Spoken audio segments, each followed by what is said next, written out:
Vine a la República, exposa el teu punt de vista, fes propostes sobre educació, sanitat, economia, fem participació ciutadana.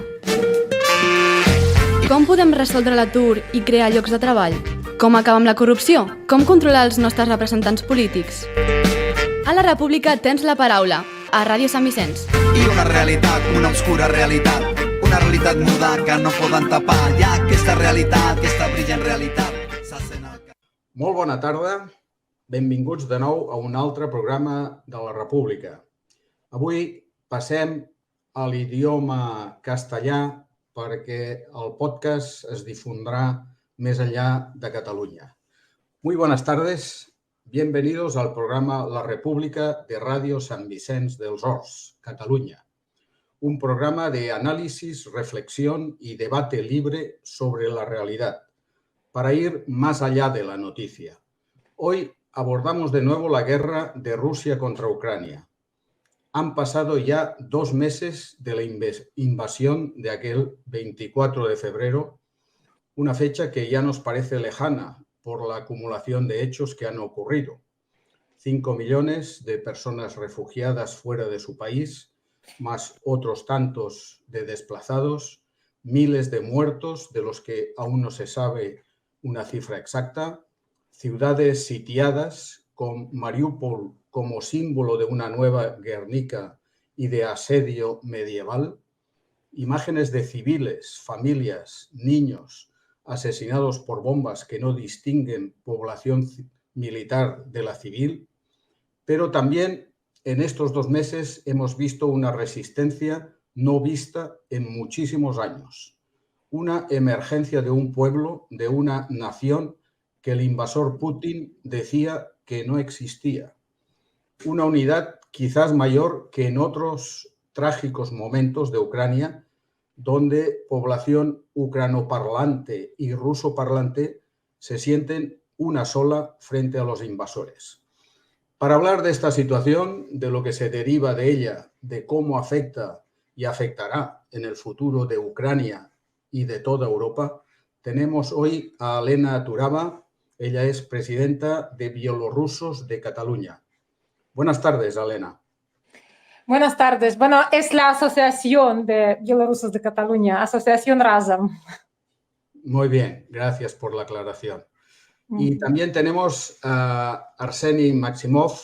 Él es ciudadano ruso, psicoanalista, que vive en Cataluña también y miembro de la asociación Rusia Mañana, ¿verdad? Sí, Russia Tomorrow. Exacto. Hola, Alphonse. Hola, Leona. Buenas tardes. Bueno, ¿cómo veis la situación después de 2 meses? ¿Qué dicen vuestras comunidades aquí y qué sabéis también de vuestros países? Elena, por ejemplo, empiezas. Bueno, Bielorrusia ya lleva casi 2 años en una situación de miedo, pero lo que está pasando ahora ya ha salido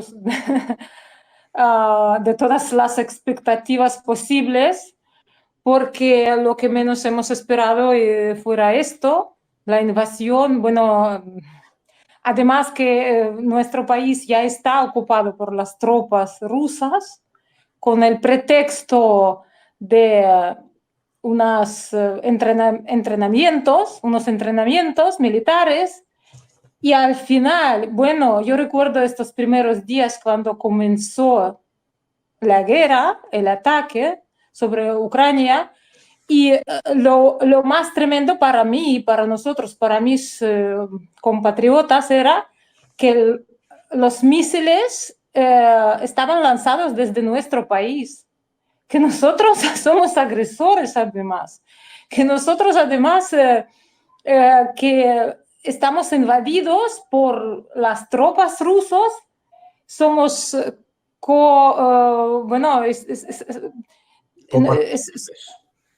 claro, somos partícipes en esta guerra y en la guerra contra nuestra voluntad totalmente. Porque es totalmente, puedo asegurar que la mayoría del pueblo bielorruso, por lo que yo vivo, por lo que yo sepa, por los contactos, por todo lo que yo sepa, yo puedo decir que la situación es que en Bielorrusia sí que la gente entiende que hay guerra, no hay ninguna operación militar y la gente está totalmente en contra de esta situación.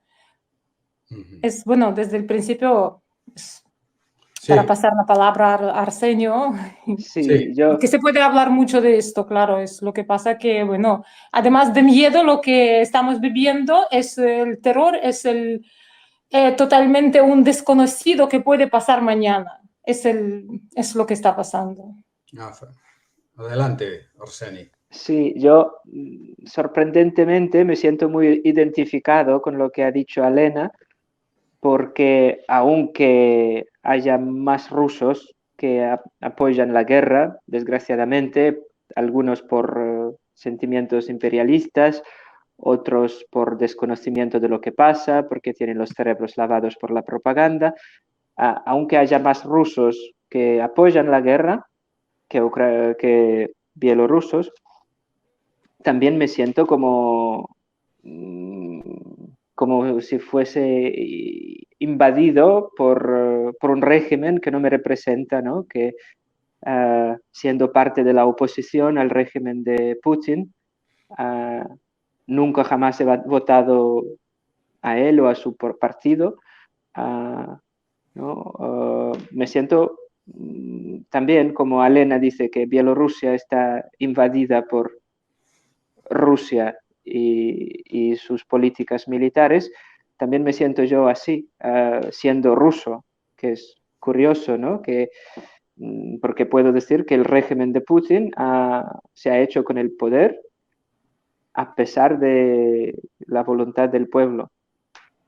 Porque se puede discutir si hay mucha gente que apoya este régimen o si hay poca, pero lo que es patente es que este régimen no se sostiene en elecciones democráticas, eso no.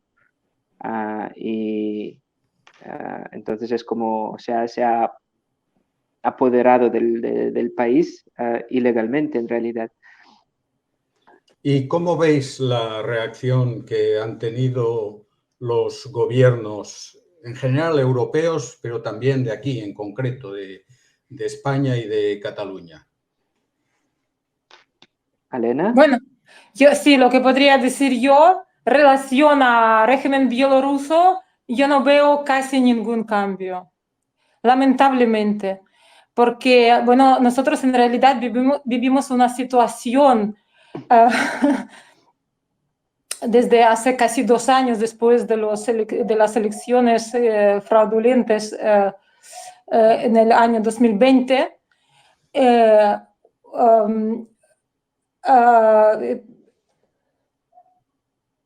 Espera que... Tranquila. Podemos editar luego. Claro, pero nosotros siempre estábamos llamando a una ayuda desde fuera, desde Europa, a Europa, llamamientos y todo lo que pueda hacer, pero yo siento, y no solamente yo, nosotros nos sentimos abandonados. Me refiero a bielorrusos. Porque ahora hasta los bielorrusos que vienen desde Ucrania, porque muchos bielorrusos tenían que huir del régimen, refugiarse en Ucrania, ahora tienen que refugiarse en Ucrania, en Europa, desde Ucrania a Europa, y ahora se sienten como, en muchos casos, sin protección alguna, porque no tienen los mismos derechos que los mismos ucranianos, por ejemplo, esto diciendo por encima. Y que en muchos casos nadie hace caso a Bielorrusia, aunque todo el mundo acepta que Bielorrusia es el agresor, el gobierno bielorruso, no el pueblo, el gobierno es agresor, pero en realidad no se hace nada, ni sanciones, bueno, aunque sí que se hacen sanciones bastante, bueno, para nosotros en comparación parecen bastante fuertes, porque a Lukashenko, al régimen de Lukashenko, nadie pone estas sanciones, al mismo tiempo diciendo que es un agresor. Pero nosotros al final nos sentimos como un país que no les interesa a nadie. Y respecto a las medidas que toman los gobiernos occidentales europeos respecto a Rusia, respecto a la guerra, vaya, su posición. ¿Cómo la ves respecto a la guerra contra Ucrania? ¿Tú crees que están actuando bien en general o cómo ves la reacción? Yo pediría también de que deis la opinión de los gobiernos y de la gente, lo que captáis. Vaya.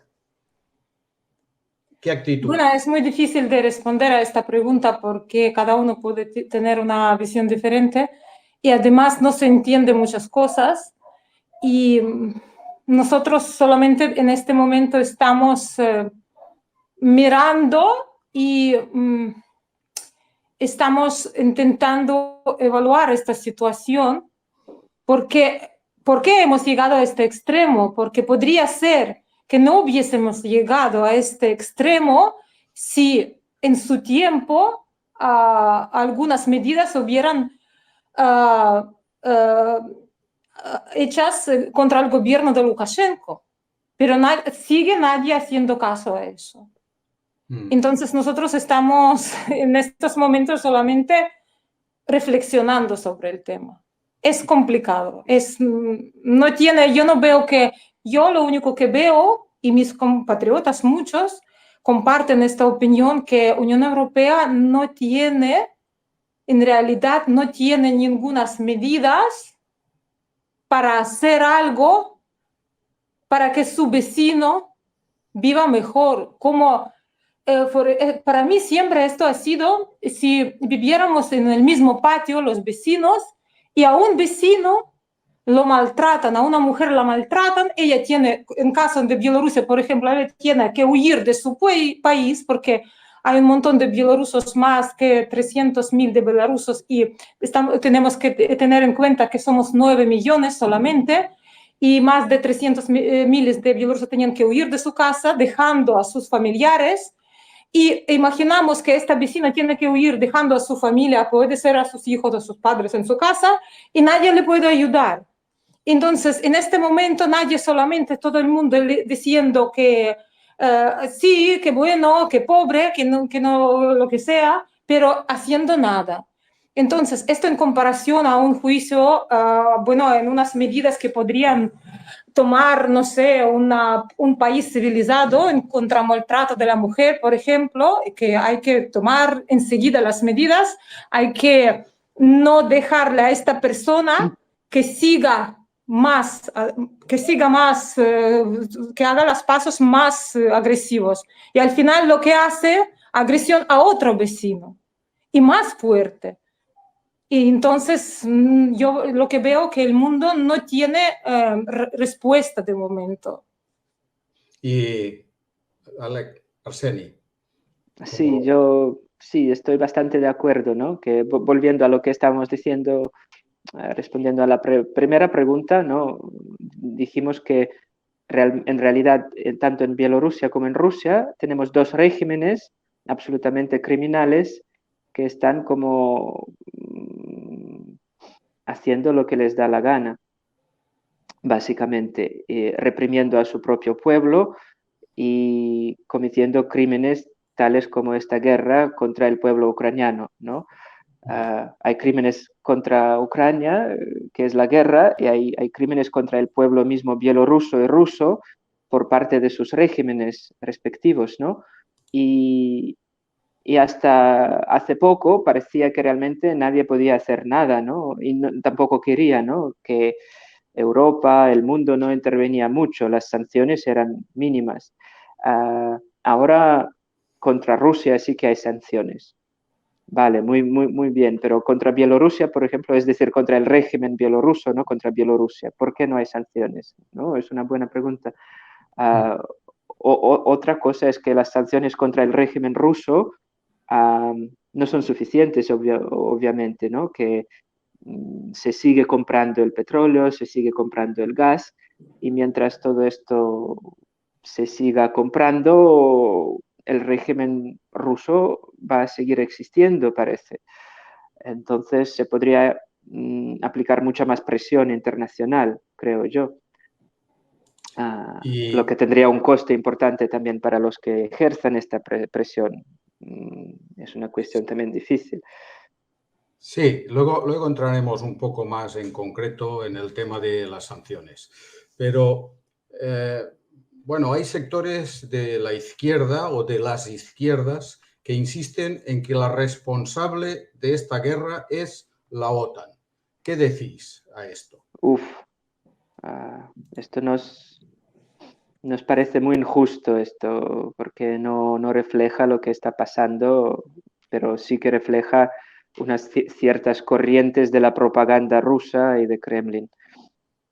¿Lo veis ligado esto a la propaganda que ha estado haciendo el Kremlin? Yo creo que sí, absolutamente. Incluso conozco ejemplos de periodistas catalanes que están en contra de la OTAN y, por ejemplo, escribiendo desde Moscú, están contando la misma historia que la propaganda rusa, es decir, o bien se han vendido a este régimen o bien no entienden bien lo que pasa y están repitiendo simplemente lo que dice el régimen. Lamentablemente, el discurso es muy parecido al discurso de Putin o Lukashenko. No sé qué dirá Elena. Bueno, yo tengo un poco, mi opinión es un poco diferente.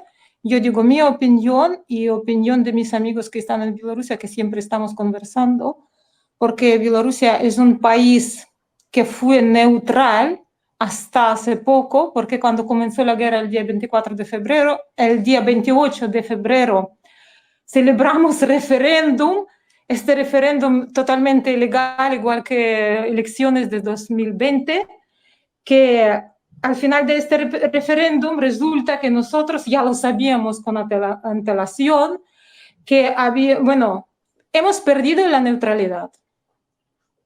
Hemos perdido el estatuto de país libre de armas nucleares.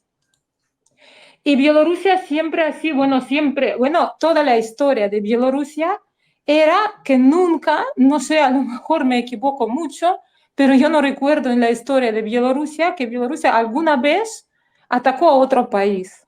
Es que siempre nosotros éramos un país atacado y siempre repartido entre alguien, entre otros países. Y muchos rían de nosotros que somos un país demasiado pacífico, demasiado es que se puede ser demasiado sentido pacífico. De las guerras.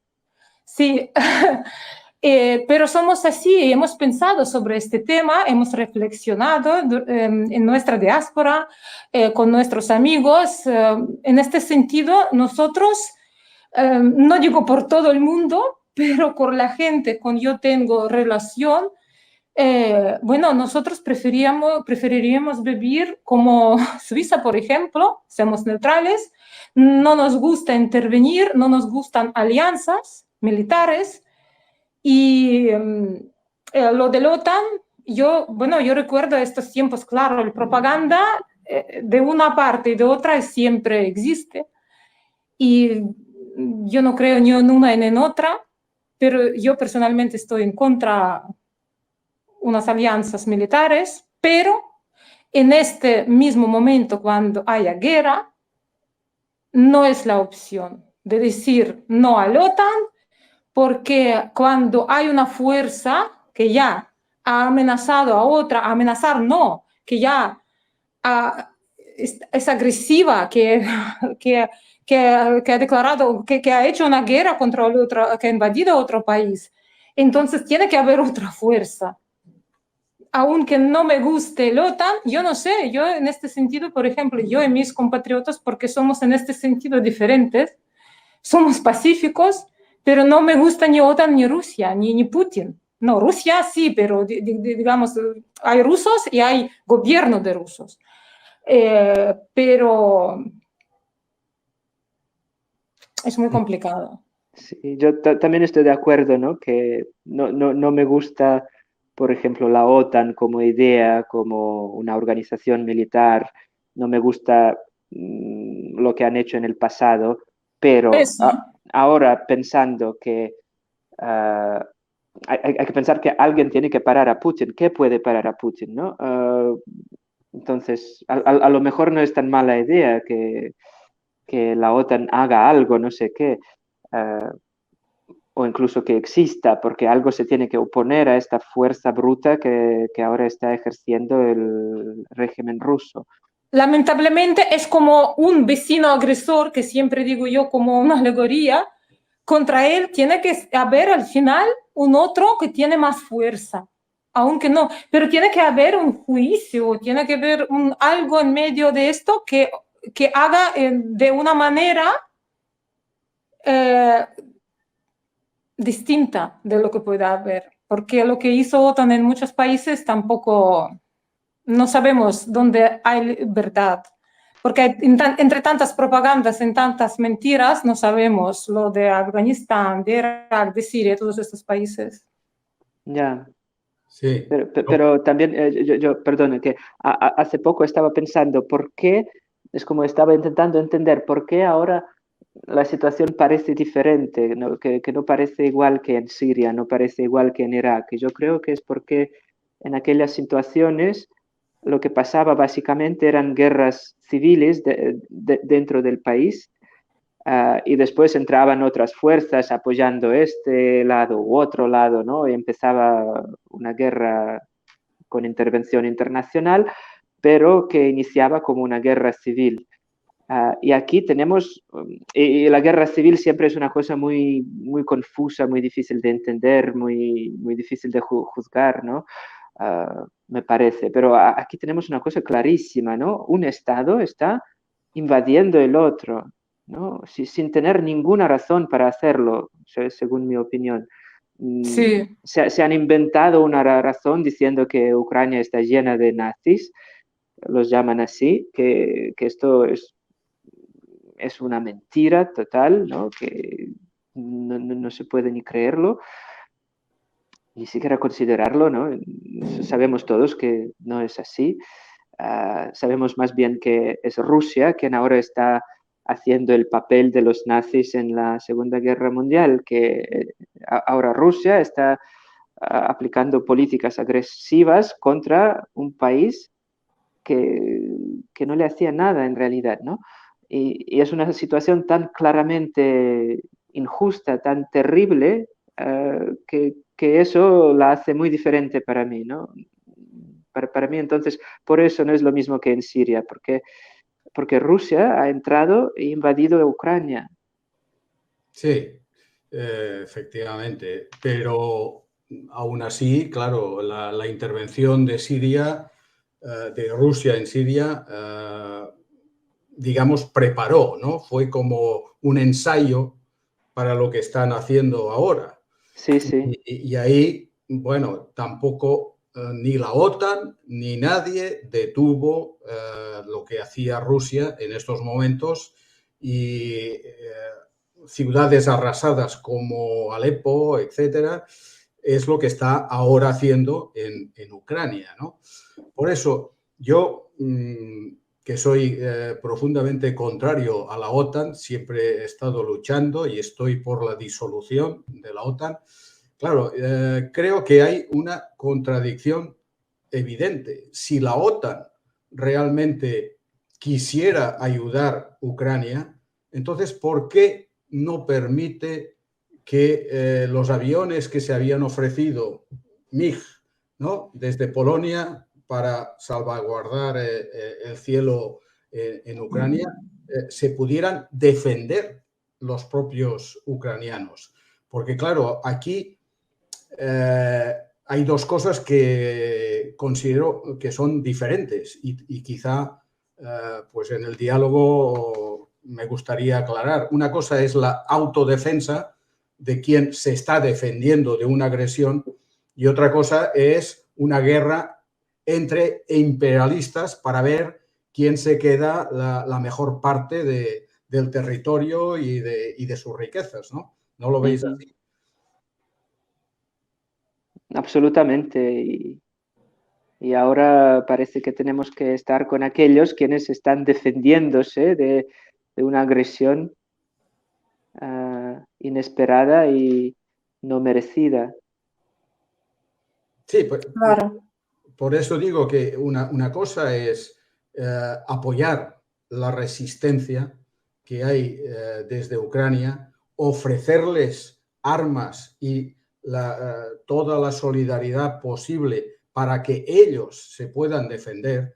Y otra cosa es alimentar unas alianzas que luego, a la hora de los hechos, están dejando que siga la masacre, etcétera, porque también eso forma parte de la política imperialista occidental, que es que se desgaste Rusia, ¿no? Que se desgaste el otro imperialismo para luego poder intervenir. Vaya, a mí me parece que esto va por ahí, más bien. ¿Cómo lo ves, Alena? Mira, Alfonso, lo que quería decir yo, nosotros los bielorrusos, que en mayoría éramos contra la OTAN y contra alianzas, nosotros queríamos hacer nuestra revolución contra el régimen de modo pacífico. De nosotros serían muchos, incluso ucranianos, los rusos, bueno, los rusos no sé hasta qué punto, porque ahora están viviendo casi lo mismo, en el sentido que nosotros teníamos que quitar los zapatos para ponernos sobre unos banquillos a la hora de las manifestaciones, porque los bielorrusos quitaban y además recogían las basuras.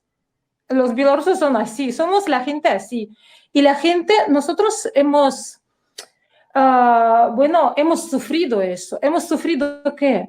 Que nosotros queríamos de una manera civilizada llegar, porque esta revolución que hemos sufrido no era por pobreza, porque éramos tan pobres, no era ni guerra, no hubo nada. Y la gente que salió a la calle no era la gente de clase más baja. La clase más baja es la clase de Lukashenko, del régimen, en realidad. Porque esta clase es lo que no se interesa por lo que está pasando, lamentablemente. Los que salieron a la calle eran la gente muy educados, inteligencia, la gente del medio clase, porque la high class no tenemos.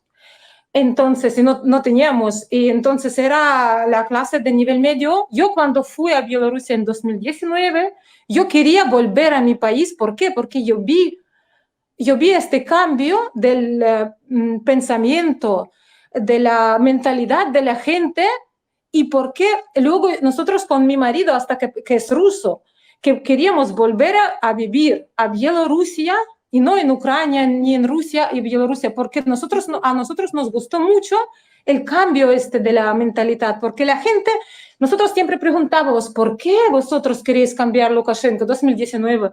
Y decían, por el control, porque nosotros queremos más y no nos dejan. Entonces, lo que pasó, esta inteligencia, porque hay mucha educación, el nivel de la gente es bastante alta. No estamos en países de terceros países, digamos, donde no hay posibilidad de educación. Sí que haya posibilidad de educación y la gente lo que quiere es vivir sin control. Esta gente salió de una vez ¿por qué? Porque han visto cómo vive en Europa, han visto otras cosas y han querido vivir mejor en el sentido mejor, aunque no estaban mal económicamente. Lo que querían, no querían tanto poder, tanto control, querían más libertad. Han salido pacíficamente a la calle. Y lo que pasó, todo el mundo, esto pasó desapercibido, aunque la primera vez en todos los tiempos, la diáspora se reunió para demostrar, como nosotros aquí en Cataluña, por ejemplo, para demostrar qué es lo que está pasando, para informar de esta situación en Bielorrusia, aunque vivimos aquí, llevamos 20 años algunos, o 15 años, pero a nosotros nos dolía esto porque por fin hemos visto que haya posibilidad que la gente viva mejor, y entonces, pero nadie nos hizo caso. Entonces, lo que hicieron los de fuera, los países europeos y estadounidenses, haciéndonos, ¿cómo decirlo correctamente? Que bueno, diciéndonos palabras de, ay, pobres, pero nada más, nada, los hechos, nada. Entonces, ¿cómo puedes, nosotros que queríamos hacerlo civilizado, pero no hemos conseguido nada, que nos invadieron? Al final, con esta en este civilizado intento de solucionar nuestros problemas, lo que llegamos a tener una invasión del gobierno ruso y nadie sigue haciendo caso. Entonces, ¿de qué podemos hablar ahora? Si nosotros somos pacíficos.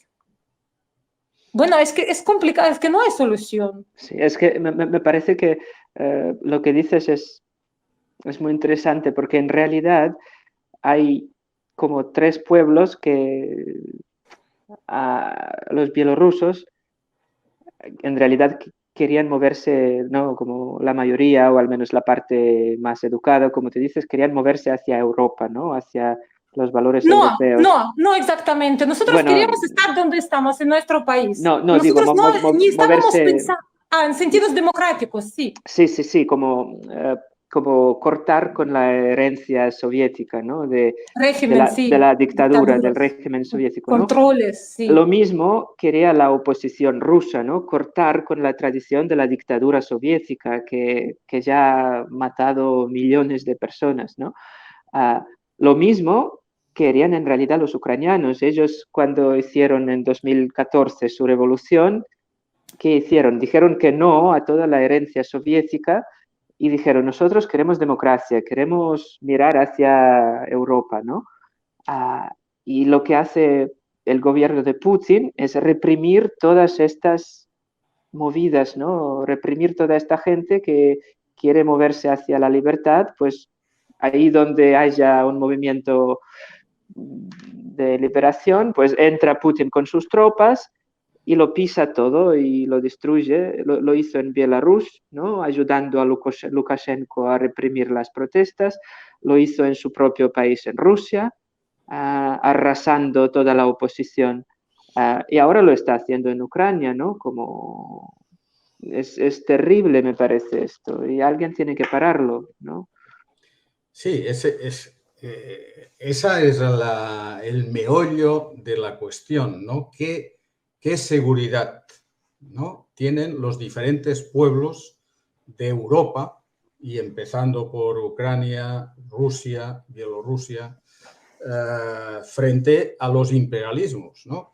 Y además en una época en la que realmente es complicada, porque se está viendo unos límites a la globalización capitalista, a la manera en la que veníamos viviendo y bueno, parece que eso precisamente acelera una era de guerras, de rapiñas, de quedarse con los recursos de cada país, las tierras raras, por ejemplo, para poder sacar de ahí los materiales necesarios para esta nueva era. Y claro, el tema... Es el nivel animal, por eso nosotros estábamos contra esto. Bueno, animal, imperialista y colonialista. Sí. Volvemos otra vez a esa etapa. Pero yo, enlazando con lo que tú decías, Alena, sobre qué clases se han movilizado, se han movido, ¿no? Yo, por ejemplo, tengo noticias de que el presidente de los sindicatos de Bielorrusia ha hecho una declaración muy contundente contra la guerra y además con una visión de futuro de ver cómo las sanciones perjudicarán a todos los bielorrusos también. ¿Quién es este presidente de sindicatos? ¿Podría preguntar? Bueno, ahora mismo no lo tengo. Vale, tú quieres decir oficial, ¿no? Del gobierno. No estoy seguro que sea oficial, a lo mejor no, porque el otro no puede ser. De un sindicato independiente, pero también sé... No hay independiente, no. Los que están independientes están exiliados y perseguidos, así que no existe. A lo mejor se ha tenido que exiliar. Y luego he sabido también que ha habido un sabotaje por parte de los ferroviarios de Bielorrusia al transporte de tropas rusas. Y que después de esos sabotajes, porque han sido muchos grupos de ferroviarios que lo han hecho en varias partes, está habiendo una represión muy dura contra los sindicalistas y contra esos grupos de ferroviarios. Algunos de ellos les han pegado tiros en las rodillas, etc.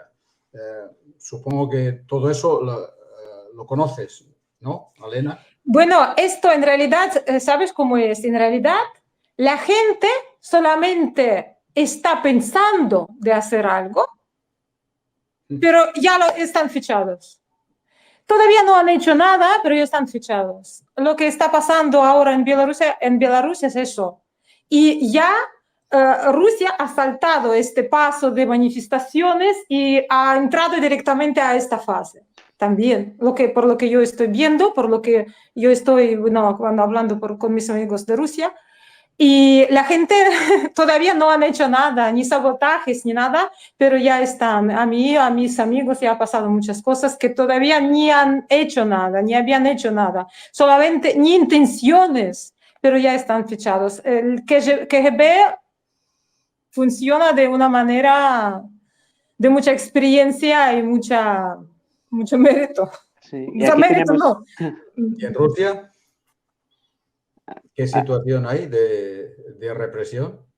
¿Sabes? Bueno, ya, claro, bueno, lo sabemos todos, ¿no? La represión en Rusia ha llegado ya a sus máximos históricos desde Perestroika, desde los años 90, que cada vez hay más persecución de gente que no está de acuerdo con estas políticas, ¿no? Tú no puedes expresar tu opinión y decir que tú estás en contra de la guerra, no puedes decir que no estás de acuerdo con este gobierno, tú no puedes hacer nada, ¿no? Tú o bien dices que vale a todo lo que propone el gobierno, o bien te ponen en prisión o te echan del trabajo o te ponen una multa enorme o te mandan amenazas, ¿no? La represión ha llegado a un nivel tremendo realmente. Yo no pensaba que iba a llegar aquí, ¿no? Eso ya tiene la pinta de, no sé, de la época stalinista casi. Era Peor. muy... Bueno, quizás no peor todavía, espero, no Bueno, sé. todavía no en Rusia, pero en Bielorrusia ya. En Bielorrusia es terrible, terrible, terrible. Y bueno, quería decir que me sorprende mucho y me enoja también la reacción de los que decías tú, Alfons, de la izquierda, por ejemplo, de alguna gente de Podemos, de alguna gente de CUP, de aquí en España, también la reacción de alguna gente de las izquierdas en América Latina, ¿no? Que ellos creen que los imperialistas son los Estados Unidos y la OTAN, ¿no? Y Putin es bueno para ellos, ¿no? Piensan, no sé por qué lo defienden, creo que solo por oposición a los Estados Unidos, ¿no? Están como pensando, el enemigo de mis enemigos es mi amigo, pero aquí esa lógica te puede llevar a unas consecuencias terribles porque el enemigo de los Estados Unidos, en este caso, es Putin y es igual de malo o casi peor porque está haciendo cosas terribles. Abiertamente. Abiertamente, y no se puede negarlo, no se puede decir no, porque lo provocaron, la OTAN estaba expandiendo y lo provocó. Pues la OTAN no le estaba haciendo nada a este Putin en realidad, ¿no? Y dicen, bueno, es que la OTAN quería expandirse hacia Ucrania y Putin, claro, no tolera la presencia de la OTAN en Ucrania, pero, a ver, Putin es presidente ruso, que él no debe tener ninguna palabra sobre Ucrania, ¿no? Ucrania decide por sí sola si quiere ser miembro de la OTAN, si no quiere. Finalmente la OTAN ni siquiera ha aceptado a Ucrania, no quisieron admitirla, ¿no? Es decir, todo esto no debe concernir a Putin. Esto no es esfera de su influencia ni control, ni debe serla, ¿no?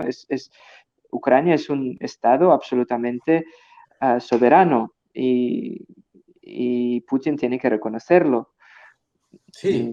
Claro, por eso debería de haber un mecanismo previo a que un país decida intervenir en otro país antes, previo, un mecanismo previo, un juzgado, no sé lo que sea, para decir que no, en este país está pasando cosas, nacionalismos, no sé qué, y voy a entrar y voy a juzgar, voy a hacer lo que tengo que hacer.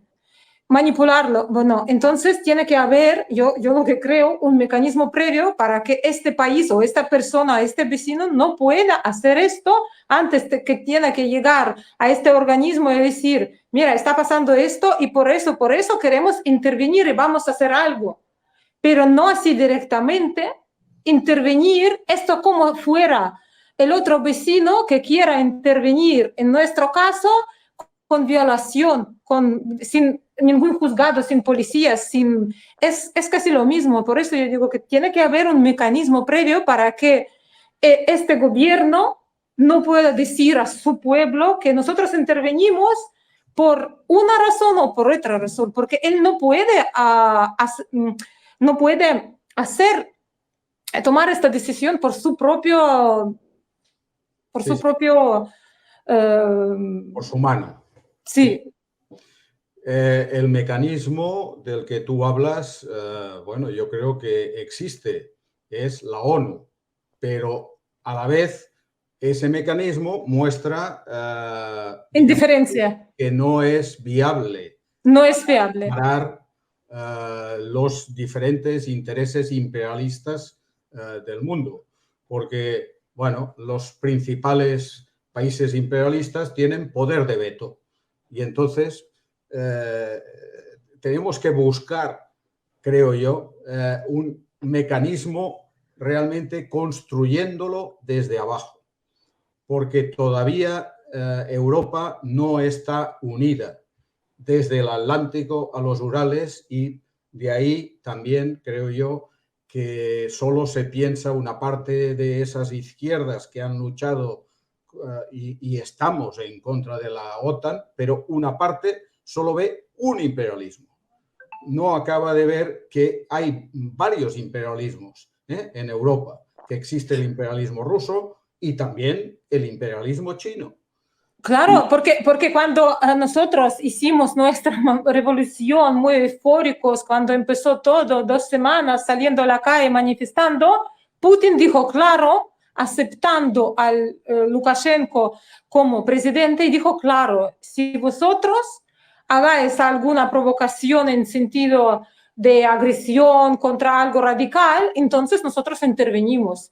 Y ahora nadie le cabe duda que lo hubiera hecho, pero nadie está pensando sobre esto, que esto podría prevenir con antelación, que esto era un indicio. Había más indicios, ¿no? Ya en 2014, ¿no? Con la anexión de Crimea se tenía que ver claramente, ¿no? Ya en 2008, cuando invadieron Georgia, ¿no? Es como se tenía que hacer cosas ya hace mucho tiempo y ahora parece que es un poquito tarde. El problema es, yo creo también, que nosotros no queremos saber los problemas de nuestros vecinos. Es lo que está pasando. Nosotros en Bielorrusia, y todos lo aceptamos, todos casi sin excepción, los que conozco yo, que cuando en 2014 pasó con Ucrania, nosotros no les creíamos a los ucranianos lo que estaba pasando, y después de un tiempo lo acabamos de entender lo que estaba pasando. Y ellos tampoco, aunque nosotros hiciéramos estos llamamientos, les enviábamos personalmente cada uno, los que conocemos, sus mensajes explicando la situación en Bielorrusia, ucranianos hasta ahora no entienden, lamentablemente, lo que estaba pasando y lo que está pasando en Bielorrusia. Y lo que está pasando y lo que pasa es, el problema es que nosotros no sabemos, no queremos saber. Yo no digo nosotros, no hablo de España, no hablo de Cataluña, hablo de los países, Ucrania, Rusia, Bielorrusia, lamentablemente que vivimos todavía en un... nos falta educación de preocuparse por los vecinos, de preocuparse lo que está pasando. Y al final llegamos a este extremo también, que no queríamos meternos en las políticas, en la política. Nosotros no queríamos saber nada de lo que está pasando, no queríamos meter en la política. Muchos me decían lo mismo, los ucranianos cuando nos pasó, nosotros los decíamos a ucranianos cuando les pasó en 2014, que nosotros somos fuera de política y es lo que está pasando. Yo me tomo tus palabras, perdona, Arseni, porque creo que eso que tú decías entre ucranianos, rusos y bielorrusos es exactamente lo mismo con el resto de Europa. Parece que todavía el muro de Berlín siga existiendo y que hay, bueno, estamos separados y casi no nos interesa para nada qué es lo que pueden hacer los bielorrusos, los rusos, etcétera, cuando en realidad o hay una verdadera unidad y unión de los pueblos y de los trabajadores desde el Atlántico a los Urales, o no somos lo suficientemente fuertes para combatir a nuestros propios imperialismos, me parece. Y yo también lo veo la guerra como una oportunidad para conocernos, para poder dialogar y para poder entendernos y crear esos puentes. Lamentablemente es así. Pero hay un problema aquí, me parece, que en el espacio postsoviético la clase obrera es la que más propagandizada ahora está. Es decir, en la clase obrera, desgraciadamente, reside la mayor parte del apoyo que reciben los regímenes de Putin, Lukashenko, etc. Es decir, hay que hacer un trabajo de educación tremendo. Hay que hacer no sé si es posible, pero hay que hacerlo al menos poco a poco, ¿no? Todo lo que sea posible para educar a esta gente, para que pueda apoyar la causa, Alfons, que dices tú, y no la inventada causa propagandista de Putin de limpiar Ucrania de los nazis, ¿no? Porque desgraciadamente la gente esta que no tiene suficiente formación se lo cree. Pero eso también ocurre en el Estado español, en Cataluña, en Francia, como hemos visto en estas votaciones. Sí, sí, por eso la importancia de la educación civil y de los medios de comunicación. Hay que informar a la gente, ¿no? Y por eso yo estaba reflexionando, pensando sobre el tema de que haya muchos refugiados ucranianos, bielorrusos sobre todo en Polonia. Y lo que podemos, a lo menos esta experiencia, porque claro, a los españoles, a los catalanes les parece que no tienen, claro, porque ya vosotros ya vivíais un poco, bueno, una etapa superior que nosotros en la educación con toda seguridad, pero nosotros todavía no hemos llegado a este nivel. Entonces, también es una oportunidad de que haya tantos refugiados para que aprendan.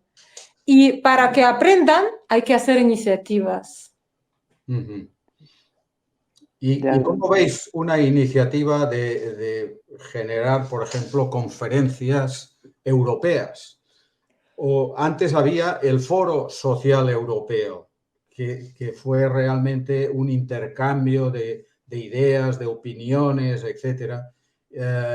Bueno, ahora es posible y hay proyectos para hacer, por ejemplo, una conferencia de todos los sindicatos europeos en solidaridad con Ucrania y también para definir cada uno cómo actuar conjuntamente frente al armamentismo, a la carestía de la vida, a cómo actuarán los monopolios, etcétera.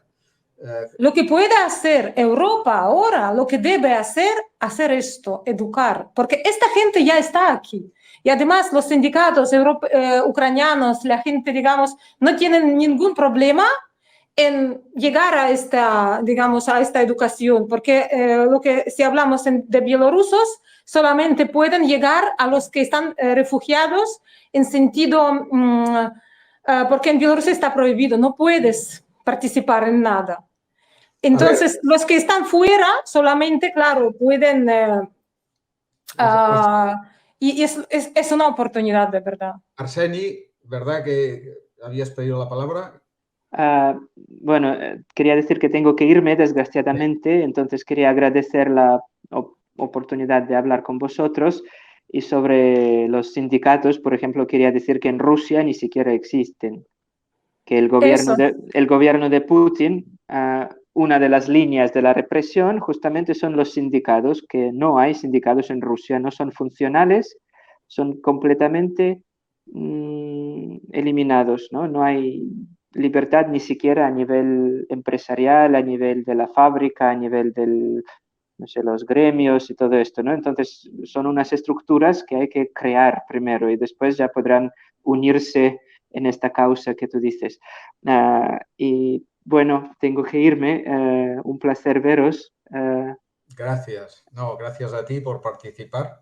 Sí. De hecho, ya estamos terminando, o sea que aquí está tu despedida y ahora también de Alena, también le pido. Sí, yo estoy muy contenta con que no, para mí era incógnita total, no sabía de lo que íbamos a hablar y por eso te agradezco mucho porque no sabía porque exactamente estaba pensando de lo que y qué es lo que iba a decir y casi todo lo que me has preguntado es lo que los temas que nos duelen.